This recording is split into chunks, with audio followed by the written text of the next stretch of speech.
결과를 보고드리겠습니다. 윤석열 탄핵 범국민운동본부가 국회의원 전원에게 공개 질의서를 보냈고 답변을 받았습니다.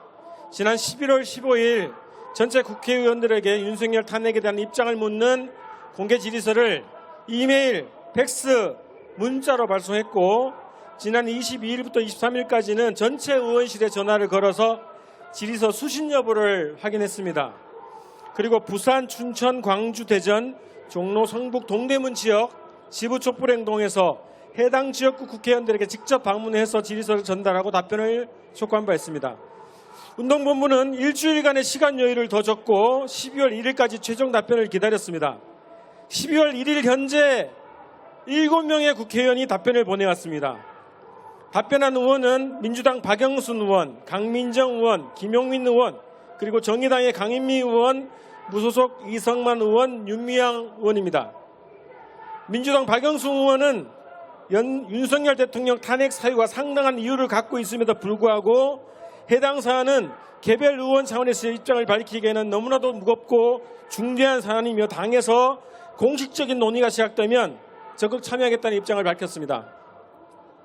정의당 강인미 의원은 일본의 후쿠시마 핵오염수 해양특위 동조 행위와 일본 기업의 조선인 강제징용에 대한 대한민국 법원의 판결을 부정한 행위는 명백하게 탄핵 사유에 해당한다고 하면서도 총선 전 탄핵 발의는 자칫 정치적 목적이 부각되어 탄핵에 이르는 데 방해가 되기 때문에 총선 이후에 해야 한다는 입장을 밝혀왔습니다. 그리고 민주당 강민정, 김용민 의원과 무소속 이성만, 윤미향 의원은 운동본부가 제시한 5가지 탄핵 사유에 대해서 모두 동의하며 탄핵 발의에 동참하겠다는 답변을 보내왔습니다. 우선 탄핵 발의에 동참을 밝혀주신 의원들께 큰 박수 부탁드리겠습니다. 자, 대한민국 국회의원 298명 중에 탄핵 사유에 대한 판단과 탄핵 발의 동참 의사를 밝힌 의원은 4명뿐입니다. 이것이 21대 대한민국 국회의 실태입니다. 대한민국 국민이 죽어나가고 민주주의가 파괴되고 국가 주권과 안전, 평화가 망가져가고 이 처참한 상황에서도 국민을 대표한다는 국회가 이 모양입니다. 탄핵안 상정 자체로 이동관을 쫓아냈고 정치검사 2명에 대한 탄핵안을 성공시킨 야당이 검찰 독재의 수장인 윤석열에 대한 탄핵 수천 발의를 왜 머뭇거립니까? 무슨 조건이 더 필요합니까? 검찰과 조중동이 무섭습니까? 김건희가 무섭습니까?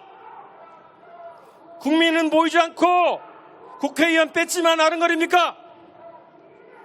우리는 이번 질의서 답변 결과를 보고 2가지 결론을 내리게 됩니다. 하나는 우리의 촛불을 더 키워야 한다는 것, 그리고 하나는 우리가 우리의 힘으로 윤석열 탄핵안을 발의할 국회의원을 만들어내야 한다는 것입니다. 지금까지도 그래왔지만 우리가 우리의 힘을 키우고 우리가 꿈꾸는 세상을 만들기 위해서 할 수 있는 모든 일을 해나갑시다. 우리가 대안이 되고 국민이 권력이 되는 것이 가장 빠른 길이고 가장 바른 길입니다. 우리는 21대 국회의 답변을 보고 실망하거나 좌절하지 않습니다. 우리는 조건이 어떠하든 우리의 힘으로 윤석열을 끌어내릴 것이기 때문입니다. 구호로 마무리하겠습니다. 촛불 국민의힘으로 윤석열을 끌어내리자! 고맙습니다.